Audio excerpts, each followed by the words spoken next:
letra e música, composto por algum mais habilidoso ou pelas próprias mulheres. Ainda hoje há quem se lembre de alguns, tal foi a importância que tiveram na vida coletiva. Independentemente do futuro que estava reservado a cada um destes jovens, pensamos que a festa da ocasião deriva do facto de a mesma expressar a passagem à fase adulta. Daí o fato, as correntes de ouro, como se tratasse de um dote. Resta mencionar um pormenor que não descrevo aqui, por esquecimento, que era o uso do cajado. A partir do momento em que o rapaz ia às sortes, passava a ter autorização para usar cajado. Ainda acreditamos mais nessa tese, porque quando se analisarmos o ritual do banho ao ar livre, de preferência em água corrente, concluímos facilmente tratar-se de uma espécie de purificação à entrada do novo ciclo. Há, portanto, razão para grandes festejos e celebrações. Não queria ser fastidiosa, mas eu queria referir-me um bocadinho apenas à festa do casamento. Cronologicamente, vou saltar, enfim, algumas passagens, mas eu penso que é importante para compreendermos esta questão da ruptura ao cotidiano previsível. A data do casamento não era marcada em função das condições que o casal tivesse reunido para esse fim, mas porque tinha chegado à altura. Com o casamento, o casal iniciava assim uma luta por conseguir o máximo, de modo a construir a sua casinha. Então, quanto mais cedo se fizesse o casamento, mais facilmente alcançaria a sua meta. Como tal, os recém-casados ficavam a viver geralmente em casa dos pais dela. O casamento era uma ocasião muito ansiada, não só pelos noivos, por razões óbvias, mas também pela família, convidados, vizinhos, crianças, etc. Era uma oportunidade de honrar a fartura de tudo, se é que se pode falar de abundância. Comida, divertimento, descanso, roupas vistosas. Até à década de 40, a cerimónia realizava-se em Muge, freguesia a que a Glória pertenceu e que se situa a 10 km. A capela, que ainda hoje existe, só servia de morada à imagem de Nossa Senhora da Glória, já que o pároco não se deslocava de Muge para praticar o serviço religioso. Talvez seja esta uma das explicações para o interesse tão diminuto da população pela religião, não se registando, porém, o mesmo em relação à padroeira, à qual sempre foi grande a devoção. A noiva fazia o percurso de burro e o noivo atrás de cajado na mão. Enquanto isso, em casa, decorriam os preparativos para a boda. Em volta de grandes alguidares de barro, as mulheres migavam a couve que haviam de juntar ao grão e às carnes caseiras, de cabra, carneiro, porco, galinha, que já estavam a cozer em lume de lenha. De véspera, tinha-se feito meia dúzia de bolos duros. A festa decorria ao longo de 2 dias, um em casa dos pais dela, outro em casa dos pais dele. Sabe-se que o divertimento era grande. Armava-se um bailarico, animado por vozes femininas, por conjuntos de gaitas ou uma concertina, conforme os casos. A década de 50 introduz grandes novidades. Um facto aparentemente tão simples como a prática do serviço religioso na Capela da Glória arrasta consigo uma série de alterações. As deslocações a Muge já não são necessárias, só o faz quem quer, poupando-se tempo e esforços que revertem a favor da festa do casamento. Pegam em moda nesta altura outros rituais que passam a constituir motivo de grande espetacularidade para toda a comunidade. A festa começa cedo com o mata-bicho, há bolos secos, pão de ló, bolo branco, bolo de erva doce e arroz doce duro, pão, conduto, vinho e bebidas finas que tinham sido oferecidas pelos convidados homens. A esta hora, os convidados estão quase todos reunidos em casa do noivo, pois segue-se um cerimonial que consiste em ir buscar a noiva à casa da madrinha. Segue então de casa do noivo um cortejo em que cada um ocupa uma posição pré-estabelecida. À frente, em lugar de destaque e em pose autoritária, vai o pai de cada um dos nobentes. Logo atrás, os padrinhos que ladeiam o noivo, seguido o tocador e os convidados. A concertina entoava uma marcha que animava de diferentes maneiras quem a ouvia. Uns emocionavam-se, outros começavam aí a sentir a euforia do divertimento, mas uma das suas funções mais importantes era o anunciar que havia casamento.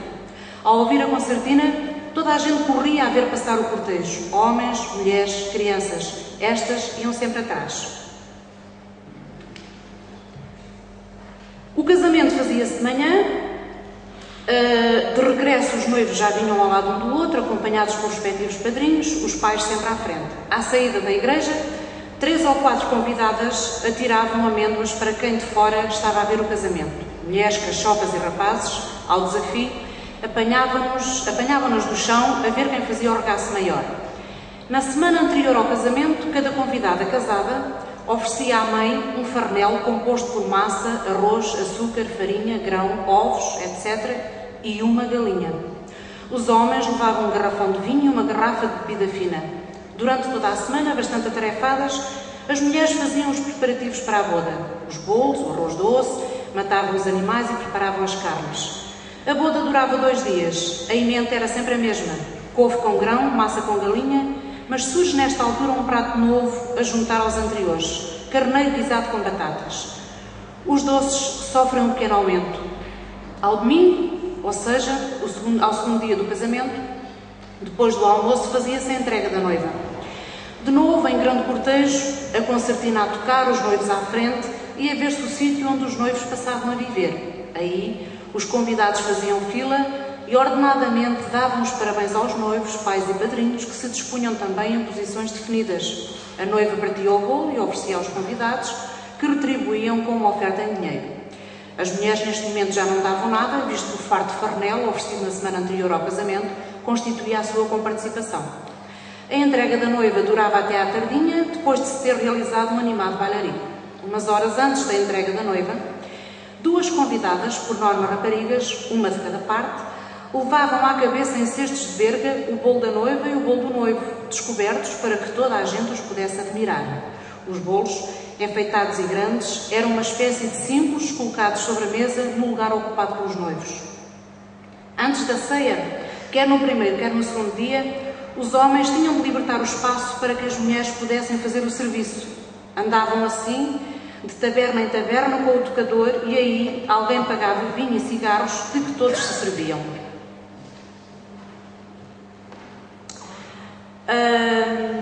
Dou aqui mais um salto.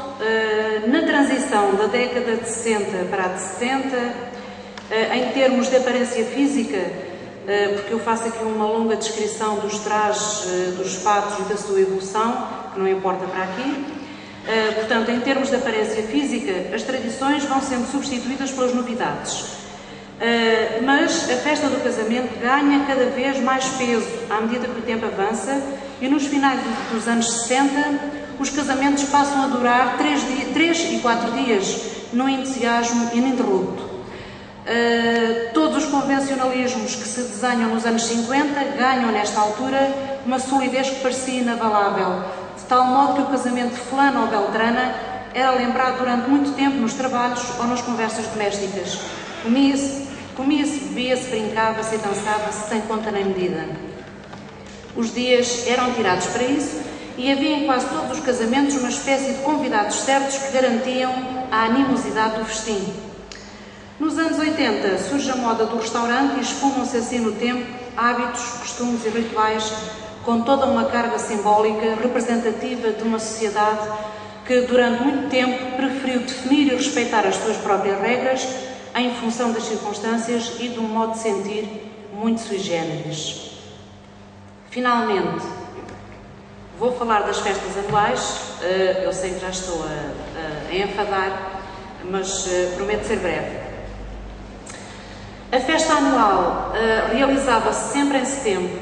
Era natural que assim acontecesse, pois nessa altura as colheitas estavam feitas e a disponibilidade e a oportunidade eram maiores. A proximidade da festa despoltava uma série de emoções, era um momento único esperado com ansiedade.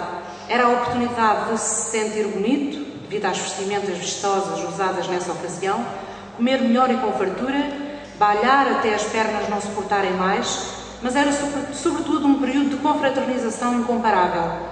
Esses 3 dias eram tirados para esse fim, para usar uma expressão gloriana, tirados para esse fim.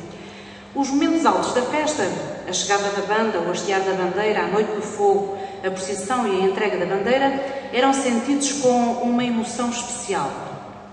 Ao longo do ano, homens e mulheres, mas em particular as últimas, desencadeavam uma grande animosidade em volta do tema, principalmente nos trabalhos. As roupas era um motivo de grande preocupação e azáfama. As raparigas solteiras vestiam excepcionalmente